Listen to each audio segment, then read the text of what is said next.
புலம்பெயர்வரை நாம் எப்படி சந்திக்க வேண்டும்? இது மிகவும் முக்கியமான ஒரு காரியம். புலம்பெயர்ந்தவர்களை நாம் எப்படி சந்திக்க வேண்டும்? த லவ் ஆஃப் காட், கடவுளின் அன்போடு கூட. ஏன்னா, அவர்கள் இந்த உலகத்தில் உள்ள ஒவ்வொருவரும் விசேஷமாக இடம்பெயர்ந்தவர்கள் அன்பிற்கென்று ஏங்கி நிற்கிறார்கள் பிரியமானவர்களே. அப்போ அவர்கள் கடவுளுடைய அன்பினால் நெருக்கப்பட்டு, தேவ அன்பினால் நெருக்கப்பட்டு நாம் அவர்களை சந்தித்தோமே என்றால், ஏதோ நாம் ஊழியம் செய்யணும், ஏதோ நம்ம பிளெஸிங் வித் மிஷனுக்கு கணக்கு கொடுக்கணும், இல்லை என்னுடைய ஃப்ரெண்ட்ஸுக்கும் குடும்பத்தாருக்கும் நான் ஊழியம் செய்கிறேன் என்று காண்பித்து கொள்ள வேண்டும். அப்படி இல்லை மாணவர்களே. தேவ அன்பினால் நெருக்கப்பட்டு நான் பெற்ற இன்பத்தை, எனக்கு அளிக்கப்பட்டு இருக்கிற அந்த பாவ மன்னிப்பின் நிச்சயத்தை இந்த மக்கள் பெற்றுக்கொள்ள வேண்டுமே என்ற அந்த தேவ அன்பினாலே நெருக்கப்படும் போது நாம் நிச்சயமாக அவர்களை சந்திக்க முடியும். அடுத்தது, நம்மை நாமே வெறுப்பதின் மூலம். ஆண்டவர் சொன்னாரு, உங்களை தாமே வெறுத்து என்னை பின்பற்றி வாருங்கள். வெறுப்பது என்றால் சந்நியாசம் போவதில்லை பிரியமானவர்களே. வெறுப்பது என்றால் சில காரியங்களை மேன்மையாக நினைத்து சிலவைகளை பின்னிட்டு வைப்பது. அதுதான் வெறுப்பு. 2 எஜமான்களுக்கு ஊழியம் செய்ய முடியாது. ஏன்னா, ஒருவரை வெறுப்பாங்க, ஒருவர் விரும்புவாங்க.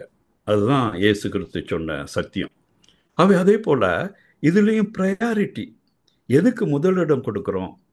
ஆகவே நம்முடைய காரியங்களுக்கு முதலிடம் கொடுக்காதபடி இயேசுவின் அன்பை பறைசாற்றுகிற காரியத்திற்கு நம்ம முதலிடம் கொடுக்கும்போது நம்ம நிச்சயமாக அந்த மக்களை சந்திக்க முடியும் பிரியமானவர்களை. ஏன், நம்ம வெறுக்காத வரைக்கும் நமக்குள்ளாக ஒரு பயம் இருக்கும்.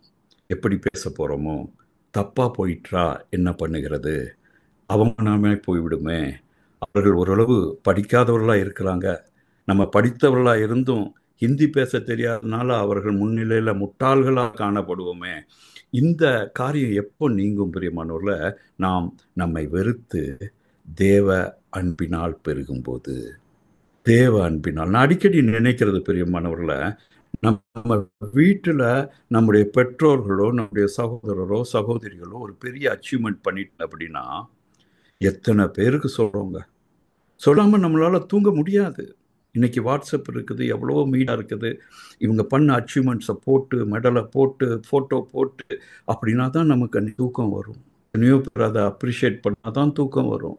ஆனால் பிரியமானவர்களை, நம்ம யோசித்து பார்த்தோமா, தேவன் நமக்காக தன்னுடைய சொந்த குமாரனையே தந்த அந்த செய்தியை, இயேசு கிறிஸ்து காட்டிய கிருபையின் செய்தியை, தேவன் நம் மீது வைத்த அந்த அன்பின் செய்தியை அவ்வளவு வேகமாக நம்ம மற்றவர்களுக்கு சொல்ல ஆசிக்கிறோமா? யோசிக்க வேண்டிய விஷயம் பெரியமானவர்கள. ஒரு காரியத்தை நம்ம செய்கிறோம் அப்படின்னா அதை மற்றவர்களுக்கு அறிவிப்பதில் அப்படியே துடித்து நிற்கிறோம். அறிவிக்க விடனா தூக்கம் வராது. ஆனால் இன்று யோசித்து பாருங்கள் பிரியமானவர்கள, உங்களிடத்தில் தேவனால் அனுப்பப்பட்ட மக்களுக்கு தேவனுடைய அன்பையும் அவருடைய இரட்சிப்பையும் அறிவிக்காமல் எனக்கு தூக்கம் வரப்போவதில்லை என்று நீங்கள் அனுபவிக்க போறீங்க. அந்த தேவ அன்பை நீங்க அனுபவிக்க போறீங்க. அந்த தேவ அன்பினால் நீங்கள் நெருக்கப்பட போவீர்கள். அடுத்ததாக, நமக்கு மொழி தெரியாதே என்று நீங்க கவலையே பட வேண்டாம் பிரியமானவர்களே. ஆண்டவர் சொல்லியிருக்காரு, உங்கள் வாயை திறங்க, நான் அதை நிரப்புவேன் என்று. அடுத்தது, அவர்கள் சொல்வதை நீங்கள் புரிந்து கொள்ளாத போது வருத்தப்பட வேண்டாம். நிறைய பேர் என்ன நினைக்கிறோம், ஈவன் தமிழ் மொழியிலேயே ஊழியம் செய்யும்போது நம்ம என்ன நினைக்கிறோம், அவங்களுடைய ஹிஸ்ட்ரி, அவங்களுடைய கவலைகள் எல்லாவற்றையும் நம்ம பெற்றுக்கொண்டு அதுக்கப்புறம் அவர்களுக்கு ரிட்ரஸல் பண்ணலாம், அதுக்கு பதில் கொடுக்கலாம்னு நினைக்கிறோம். பிரியமானவர்களே, நாம் பதில் சொல்வதற்கு யாருமே கிடையாது. தேவன் அவருடைய இருதயத்தை அறிவார். தேவன் அவர்களுடைய கஷ்டத்தை அறிவார். அவர்கள் வாயை திறப்பதற்கு முன்பாகவே அவருடைய சூழ்நிலை அறிகிற தேவன். இஸ்ரவேல் எகிப்தில் கஷ்டப்பட்ட போது அவர்களை நோக்கி மனதுருகின தேவன். ஆகவே அவர்கள் சொல்லுவது புரியவில்லை என்றாலும் உங்களுக்குள்ளாக ஒரு சத்தியம் இருக்க வேண்டும், புரியுது. அவருடைய வேதனை தேவனுக்கு புரிகிறது. அந்த சத்தியம் உங்களுக்குள்ளாக இருக்கணும். புரியும். நமக்கு புரிஞ்சு எந்த ப்ராப்ளமும் இல்லை, எந்த புண்ணியமும் இல்லை. ஆகவே நமக்கு புரியவில்லையே என்று வருத்தப்படாதீங்க. நான் என்னுடைய சொந்த ஊழியத்தில் ஹிந்தி பேச தெரியாத நிலையில் என்னென்ன எமோஷனை கடந்து சென்றனோ, எதிலெல்லாம் ஆண்டவர் என்ன தூக்கி நிறுத்தினாரோ அதை தான் இன்னைக்கு உங்களுக்கு முன்பதாக வைத்து கொண்டு இருக்கிறேன். ஆகவே இதை புரிஞ்சு கொள்ளுங்க. அதே போல அவர்கள் சொல்வது புரியவில்லை என்று எப்போதும் வருத்தப்படாதீங்க. அது தேவனுக்கு தெரியும். ஆகவே நான் உங்களை புரிந்த மாதிரியும் நடித்து கொள்ளாதீங்க. புரிவதற்கு பிரயாசப்படுங்க. ஆனால் புரிவது ரொம்ப கஷ்டம் பிரியமானவர்களே. அதுக்காக தான் இந்த வகுப்பு. ஏன் கஷ்டம் அப்படின்னா, வந்திருக்கிற வட இந்தியர்கள் ஒவ்வொருக்கும் ஒவ்வொரு விதமான பாஷைகள் இருக்கும்.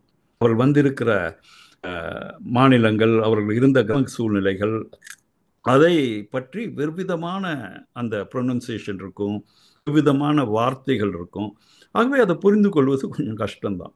ஆனால் தேவ அன்பினாலே நெருக்கப்பட்டு அது அவர்கள் சொல்லுவது தேவனுக்கு தெரியும் என்ற ஒரு நிச்சயத்தோடு நீங்கள் அவர்களை அணுகும்போது அது உங்களுக்கும் புரிய ஆரம்பிக்கும். புரியும். அதுதான் எப்பவுமே கிறிஸ்துவை பின்பற்றுவது ஒரு ஏட்டு சுரக்காய் கிடையாது. இது ஒரு அனுபவம். ஆகவே இதை நீங்கள் அனுபவிக்க போகிறீர்கள் என்பதை உணர்ந்து நான் மிகவும் பரவசப்படுகிறேன். ஆகவே நீங்கள் அவர்களின் மொழியில நற்செய்தியை பற்றி உண்மையை வெளிப்படுத்த என்னெல்லாம் நீங்க ஒரு எக்ஸ்பிரஸ் பண்ணணும்னு நினைக்கிறீங்களோ அதை தெளிவா எக்ஸ்பிரஸ் பண்ண முடியலையே, சரியா பேசலையே இன்னைக்கு அப்படின்னு நினைச்சீங்கன்னா வருத்தமே படாதீங்க. நம்ம என்ன பேசினாலும் அவருடைய மனதில் கிரியை செய்ய போகிறவர் தேவன். இதை நீங்க மறந்துடவே கூடாது. ஆகவே நம்ம சரியா பேசல அப்படின்னு நீங்க யோசிக்கவே கூடாது. எனக்கு சரியாக பேச தெரியாத நிலைமையிலும் அநேகரை ஆண்டவர் தொட்டார். ஆகவே அந்த ஒரு சந்தேகம் உங்கள் மத்தியில இருக்க வேண்டியது இல்லை.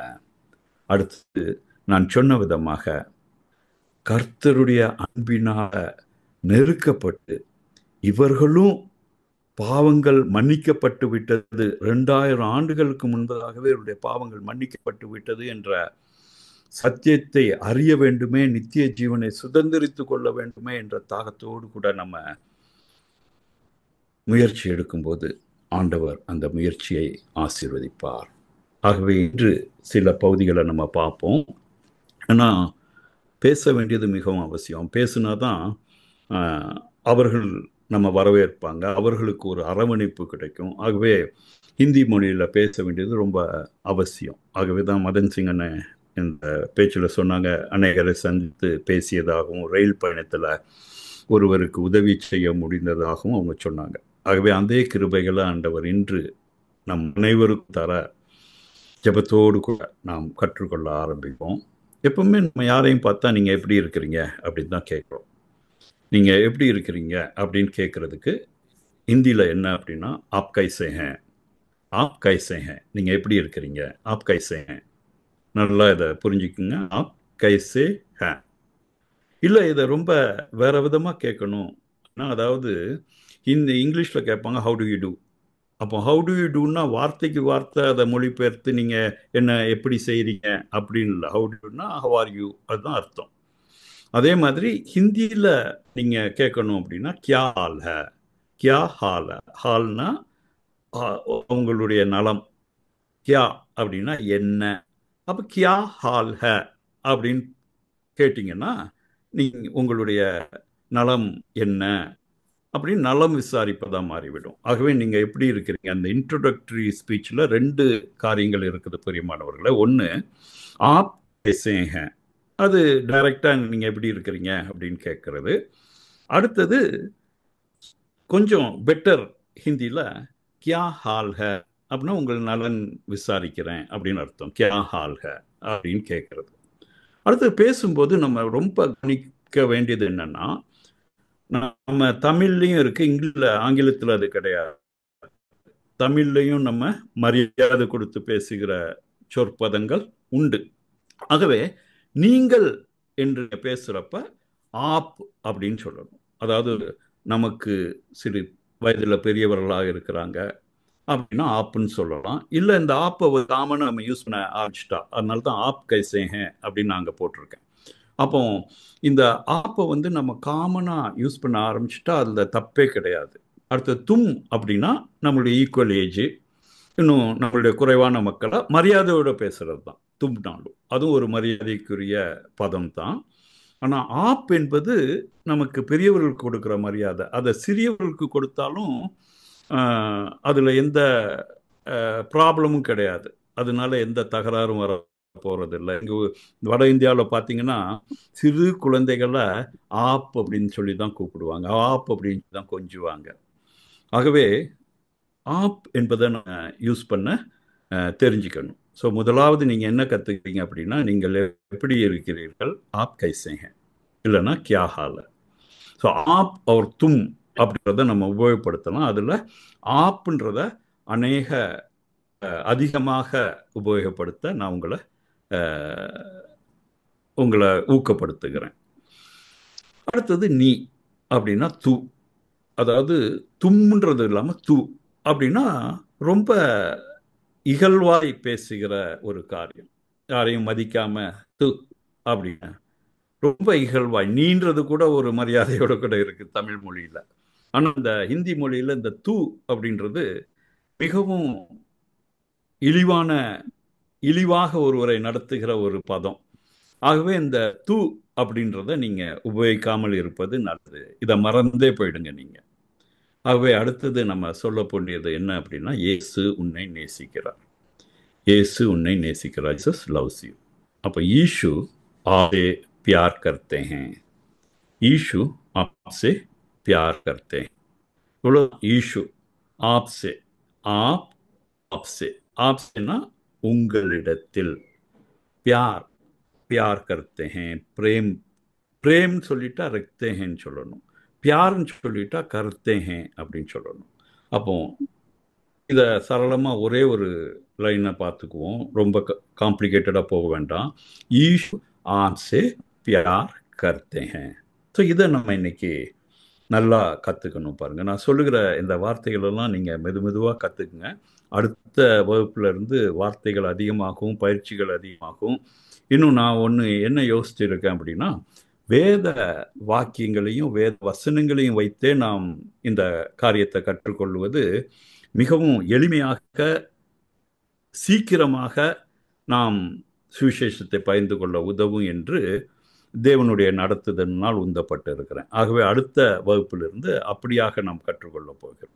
இதில் சில காமன் காரியங்களை நம்ம பார்ப்போம். பொதுவான காரியங்களை தண்ணீர் பிடித்தல், தண்ணீர் நிரப்புதல். இன்னைக்கு தமிழில் நம்ம என்ன சொல்லுவோம்னா, தண்ணி பிடிச்சிட்டியாப்பா, குழாய்க்கு போனாங்க, தண்ணி கார்பரேஷன் வாட்டர் வர நேரம் தண்ணி பிடிச்சி வச்சிட்டியா அப்படின்னு தான் கேட்போம். ஆனால் ஹிந்தியில் எப்படி அப்படின்னா, தண்ணீர் நிரப்பிட்டியா, தண்ணீர் நிரப்பிட்டியா. ஸோ அதுக்கு என்ன ஹிந்தியில் வார்த்தை அப்படின்னா, கியா து பானி பர்தியா. இப்போ தண்ணீர் பிடித்தல், தண்ணீரை பிடிச்சிட்டியா அப்படின்னு கேட்டால், நீ தண்ணி பிடிச்சி வச்சிட்டியா அப்படின்னா, பானி பக்கட்லியா. எப்படி பாருங்க, பானி பக்கட்லியா. பிடிச்சிருச்சா அப்படின்னா பக்கட்லியா, பானி பக்கட்லியா அப்படின்னா ஹிந்தியில் அது வேறு விதமாக இருக்கும்.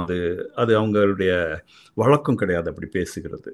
அவங்க பேசுகிறது எப்படின்னா, தண்ணீரை நிரப்பிட்டியா. அப்போ பானி பர்தியா, நிரப்புதல் என்பது பர்தியா, நிரப்பிட்டியா, பர்தியா. ஆகவே பானி பர்தியா. ஸோ பானி பக்கட்லியா அது தவறான ஒரு காரியம். எதுக்காக நான் இதை சொல்லுகிறேன்னா, இந்த பர்தியா இருக்கு பாருங்க, அது நம்முடைய பணியில மிகவும் உதவுகிற ஒரு வார்த்தை. ஆகவே ஆண்டவர் உனக்கு சமாதானத்தை தருவாராக. இப்போ நிறைய இடத்துல போனீங்கன்னா உடனடியாக அவங்க உங்கள் பிரச்சனையை தான் சொல்லுவாங்க. ஒருவேளை உங்களுக்கு அவர்களுடைய பிரச்சனைகளை லைன் டு லைன் புரிஞ்சிக்க முடியலைனாலும், அநேகமாக அவங்களுடைய பாடி லாங்குவேஜ், அவங்களுடைய டோன் வச்சு ரொம்ப வருத்தத்தில் இருக்கிறாங்க அப்படின்றத நம்ம அழகாக புரிந்து கொள்ளலாம்.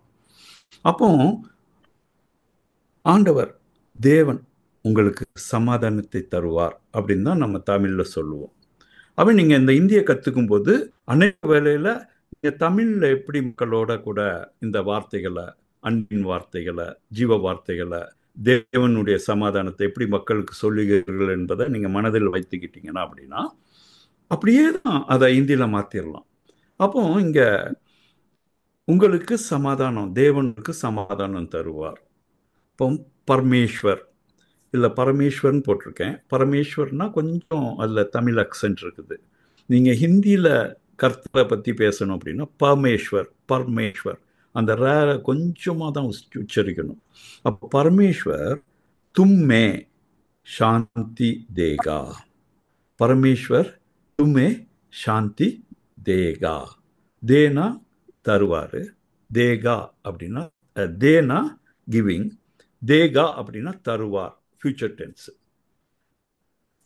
நீங்கள் இப்பவுமே அவங்க முகத்தில் ஒரு சந்தோஷம் பார்க்குறீங்க, இல்லை ஒரு ஜெபம் பண்ணீங்க, இல்லை சில காரியத்தை சொன்னீங்க அப்படின்னா பரமேஸ்வர் தும்கோ சாந்தி தே தியா, தியா. இப்போ தேகா அப்படின்னா ஃபியூச்சர் டென்ஸ், தே தியா, தே தியா அப்படின்னா ப்ரெசன்ட், இப்பவுமே கொடுத்துட்டார். அப்போ அந்த தும் அப்படின்றதுல பரமேஸ்வர் தும்மே சாந்தி தேகா அப்படின்றப்ப என்ன சொல்கிறோம்? ஃபியூச்சர் டென்ஸை பற்றி பேசுகிறோம், தும்மே. அதே ப்ரெசன்ட் டென்ஸில் பண்ணணும்னா இங்கே 2 காரியத்தில் இதில் மாறுதல் வரும். பரமேஸ்வர் தும்கோ சாந்தி தேதியா, அபி தேதியா. அபி மேன அபின்னா இப்போ, அதே இது துரந்த் அப்படின்னா இம்மீடியட்லி. இதெல்லாம் கொஞ்சம் அப்படியே குறித்து வச்சுக்கோங்க, நான் ஸ்லைடில் கொஞ்சம் போட மறந்துருக்கிறேன். துரந்த் அப்படின்னா இம்மீடியட்லி, இம்மீடியட்லி. ரைட் நவ் அப்படின்னா துரந்த். அதை நீங்கள் கொஞ்சம் புரிஞ்சுக்க. துரந்த் இல்லைன்னா அபி. அபி அப்படின்னா இப்பொழுது, இப்பொழுது. அபி அப்படின்னா இப்பொழுது. அப்புறம் பரமேஸ்வர் அப்னே பிரேம் சே துமே பர்தேகா. அதாவது நீ இன்னைக்கு ரொம்ப கவலையோடு கூட இருக்கிறே, அப்போ தேவன் தன்னுடைய அன்பினாலே உன்னை நிறைப்பார். சொல்கிறோம்ல, ரொம்ப கவலையாக இருக்கிறாங்கள, இல்லை ரொம்ப யார் மேலேயோ விரோதத்தினால ரொம்ப வெறுப்போடு இருக்கிறாங்கல்ல, அவங்கள பார்த்து நம்ம என்ன சொல்கிறோம்? தேவன் உன்னை அவருடைய அன்பினாலே நிறைப்பார். இல்லை ரோமர் 5:5 இல்லையா? பரிசுத்த ஆவியானவர் அவருடைய இருதயத்தில் ஊற்றப்படும் போது அதோடு கூட தேவ அன்பையும் அவர் ஊற்றுகிறார். ஆகவே நம்ம மிகவும் கோபத்தோடு கூட, விரக்தியோடு கூட, வாழ்க்கையே வெறுத்து இருக்கிறவங்க கிட்ட நம்ம பார்க்குறப்ப என்ன சொல்கிறோம்? பரமேஸ்வர் அப்னே பிரேம் சே துமே பர்தேகா. அதனால தான் அந்த பானி பக்கட்னா பானி பர்தேக, அதை பற்றி நான் கொஞ்ச நேரம் உங்கள்கிட்ட பேசினேன். துமே பர்தேகா. அடுத்தது முக்கியமான சில பதங்கள் இன்னைக்கு நம்ம பார்த்தீங்கன்னா பிளெஸ்ஸிங், டெலிவரன்ஸ், ஹீலிங். இதை குறித்து தான் கன்வென்ஷன் நடக்குது, இதை குறித்து தான் பெரிய மீட்டிங்ஸ் நடக்குது இல்லையா? அப்போ பிளெஸ்ஸிங் அப்படின்னா ஆஷிஷ், டெலிவரன்ஸ் அப்படின்னா சுட்காரா. அதாவது சுட்காரான்னு சொல்லிடக்கூடாது, தமிழில் போட்ட சூனால, ஆனால் சுட்காரா. அடுத்தது ஹீலிங் அப்படின்னா சங்காய், சங்காய். ஆகவே ஆஷிஷ், சுட்காரா, சங்காய். ஸோ இதை நம்ம நல்லா புரிஞ்சுக்கணுங்க. இது ரொம்ப தேவையான கீவேர்ட்ஸ். பரமேஸ்வர் துமே சாந்தி தேகா, ஆண்டவர் உனக்கு சமாதானத்தை தருவார். பரமேஸ்வர் அப்னே பிரேம் சே துமே பர்தேகா. அப்போ இதே இதுதான் பரமேஸ்வர் பவித்ர ஆத்மா சே துமே பர்தேகா. ஸோ பவித்ர ஆத்மா அப்படின்னா பரிசுத்த ஆவியானவர், பவித்ர ஆத்மா. அதே துஷ்டாத்மா அப்படின்னா துஷ்ட் ஆத்மா அப்படின்னா அசுத்த ஆவி. அவை பரமேஸ்வர் பவித்ர ஆத்மா சே துமே பர்தேகா. திருப்பியும் ரோமர் 5:5 தான். ஆகவே இப்படிப்பட்ட வார்த்தைகளை நம்ம அடிக்கடி பயிற்சி பண்ணணும். இதை பேசி பேசி பார்க்கணும். இப்போ நீங்கள் இதை நோட் பண்ணியிருக்கீங்கன்னு நினைக்கிறேன். சில பேர் உங்கள் மொபைல்லையோ லேப்டாப்லேயோ வரனால அதை ஸ்க்ரீன்ஷாட் எடுத்துக்கலாம். அப்போ நீங்கள் இதை பேசி பேசி பழகலாம். வாட்ஸ்அப் குரூப் தனியாக போட்டுட்டோம். ஆகவே any time you can approach me. நான் நிறைய மினிஸ்ட்ரி இருக்கும். ஆனாலும் உங்களுடைய கேள்விகளுக்கு பதில் தர நான் எப்போதும் ஆயத்தமாக இருக்கிறேன்.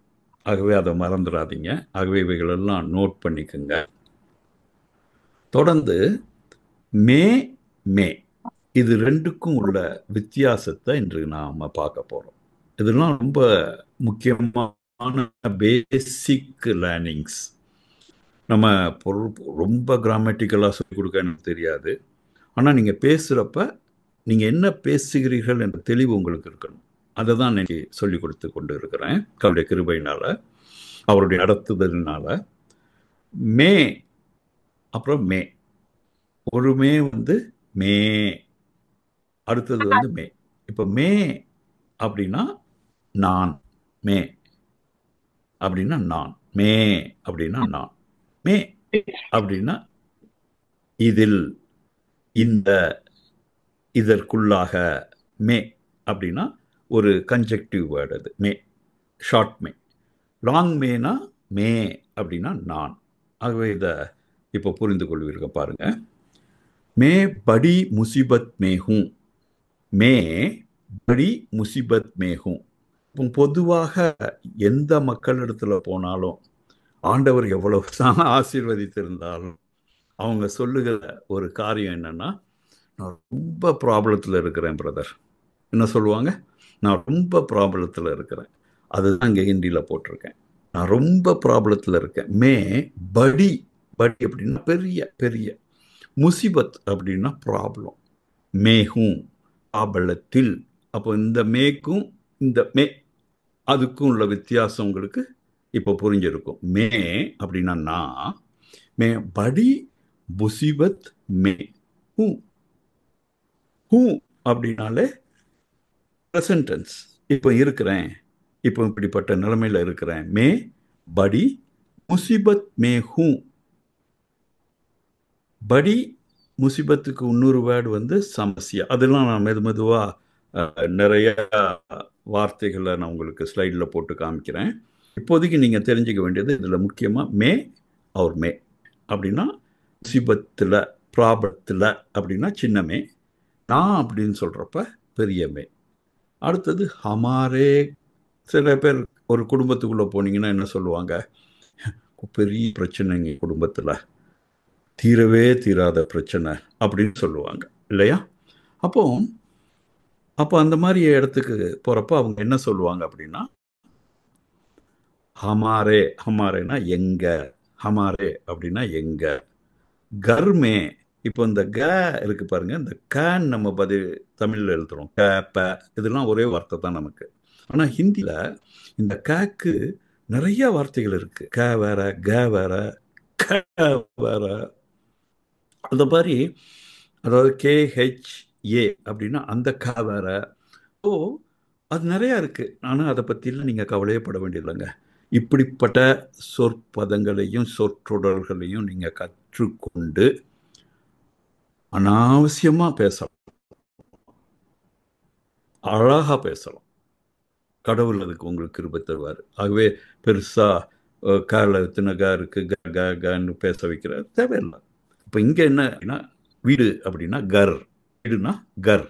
தமிழில் கர்னா எழுத முடியும், வேற ஒன்றும் எழுத முடியாது. இங்கிலீஷில் போட்டால் ஒரு வேளை GAR.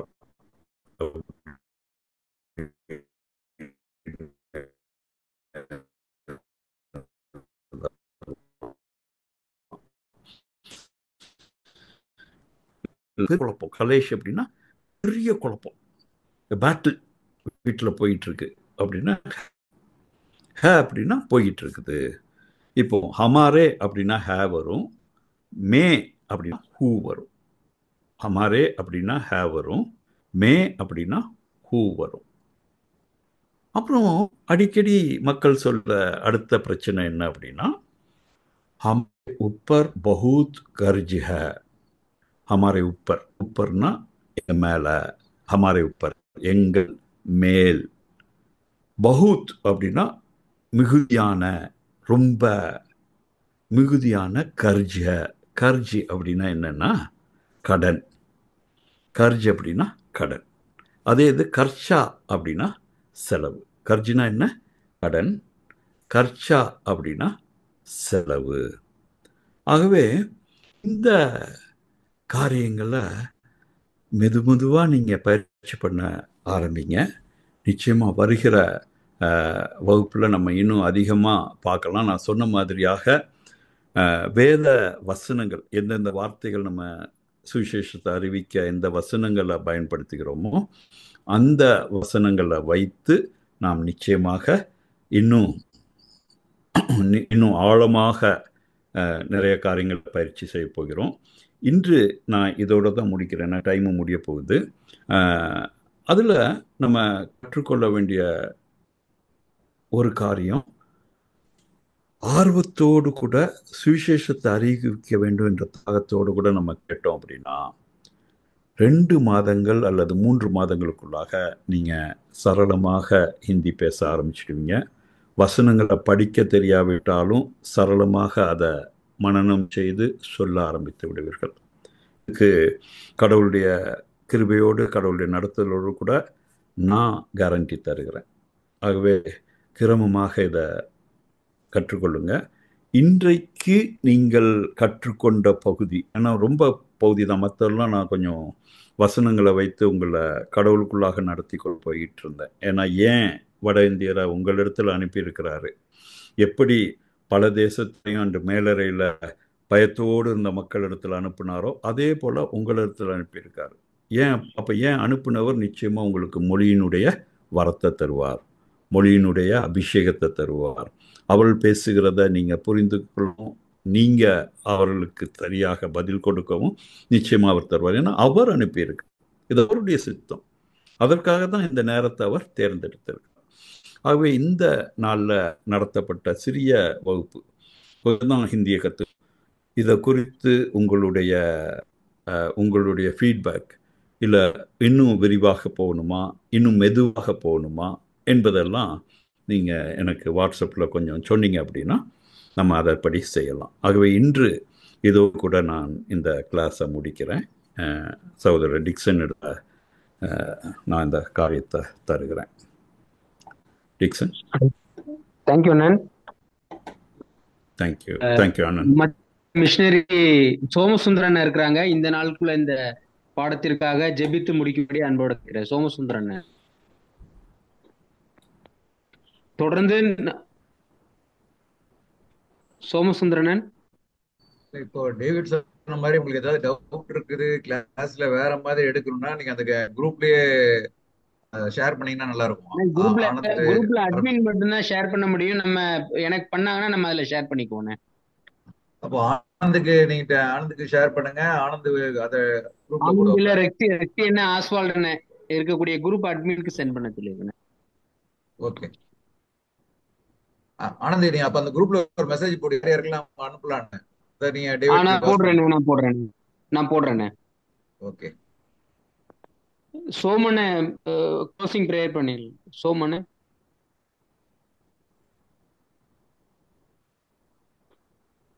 அண்ணா, இல்ல நீங்க பண்ணி முடிச்சிருங்க அண்ணா. என்னதான் சொன்னீங்களாண்ணே? ஓகே சோமனை பண்ணுங்கண்ணே. ஓகேண்ணா. ஓகே, அன்மியூட் ஆகாம இருந்தது, அதானே. இரக்கமுள்ள பிதாவே, மொழிகளை உண்டாக்கின தெய்வம் நீர் ஆண்டவரே. ஆசையும் விருப்பத்தையும் ஆண்டவர் ஒவ்வொருவருக்கும் இருக்கு. ஆனா அதை நிறுத்தி விடாதபடிக்கு பன்மொழிகள் பேசுகிற ஆற்றலை கூட நீ தருகிற தெய்வம்.